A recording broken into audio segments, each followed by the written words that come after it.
आज मु आपण मानक आंब खटा बनैकी देखी सबुठ भल कथा होची एई रेसिपी को मु नुआ ट्विस्ट देची जार टेस्ट आपण माने पूर्वर केबे खाई नथिबे। गरम दिन रे आंब खटा एमती खाइले मन मध्य फ्रेश होइजिवो, खाद्यर रुचि को दुईगुणा करदेबो। वीडियो को स्किप न करी पूरा संपूर्ण देखंतु, जानंतु घरे केमती एमती प्रोसेस रे आंब खटा को बनैबे और घर लोगों को खाइबा को देबे।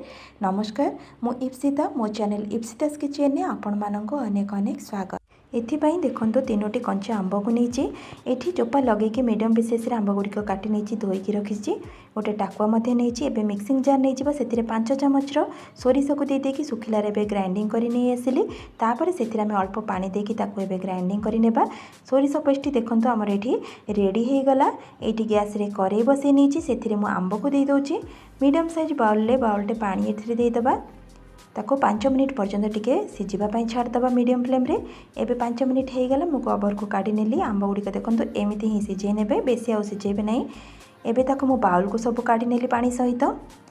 से कड़े को एबे गैस रे बसई नेथिली। कड़े गरम हो गलानी सेथिरे मु तेल को दे दोची। तेल गरम होला परे गोटे चामच पंचफुटण और गोटे सुखिला लंका को देकी ताको टिके समय पई भाजी नबा। पंचफुटण एबे फुटी आसलानी। एठी मु भुरसुंगा पत्र को दे दूची। भुरसुंगा पत्र को मध्य भल से टिके भाजी नउची। भुरसुंगा पत्र एठी भाजी हो गला। एठी हाफ चामच लंका गुंड, हाफ चामच हळदी गुंड को देकी ताको टिके समय पई टिके एपट सपट करि नेबा। एंती तेल रे टिके लंका दे देले कलरटा बहुत ही बढ़िया आसीबो खटार। एबे देखंतु भाजी हो गला। एठी मु पानी सहित आंब को दे दूची। पानी सहित ही देबे। एबे ताको भल से मिसई नबा। भल से ताको मिसईकी 2 ରୁ 3 मिनिट पर्यंत फुटापी छाड़देबा। 2-3 मिनिट पर मुझे चीनी को आड करुँची। एठी 8 ରୁ 10 चामच चीनी मु नेइची। आपण माने गुड़ भी बनै पारिबे। गुड़ चीनी को नेइकी मध्य बनै पारिबे। आंबर खटा देखिक आपण माने चीनी आड करिवे। स्वाद अनुसार लूण को एठी देदेली।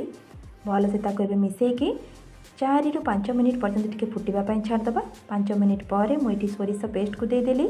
ताको आमे भल से मिसईकी मीडियम फ्लेम रे 2 ରୁ 3 मिनिट पर्यंत टिके फुटेइबा। टिके फुटीगले सोरिषर कंचा स्मेल भी पड़ेब। खटाटी बहुत ही टेस्टी लगे। देखो ये खटार कलर पूरा चेंज हो आसलानी। ग्रेवी ही परफेक्ट अच्छी। एतिकी ही रखिए। लास्ट रे गैस फ्लेम को ऑफ करके मुझे भजा जीरा गुंड को देदेली। फ्रेश भजा जीरा गुंड देवे जहाँद्वारा कि खटार टेस्टा बहुत ही बढ़िया आसीबो। ताहले दर्शक बंधु आपण माने देखिले केमती नुआ उपाय किसी सिक्रेट जिनस देकी मुझे आंब खटा को बनईली। आपण मैंने निश्चय यही प्रोसेस रे बनातु। जेकोसी उपाय बनईथे यही खटा को बनैला पर आपण मैंने यही प्रोसेस रे सब बनईकी खाइबा इच्छा करेंगे। ताहले निश्चय बनइबे। यहाँ अरुआ भात सहित बहुत ही बढ़िया लगे खाइबापी। जदि वीडियोटी आपण मानक आज पसंद लगी प्लीज गोटे लाइक करेंगे।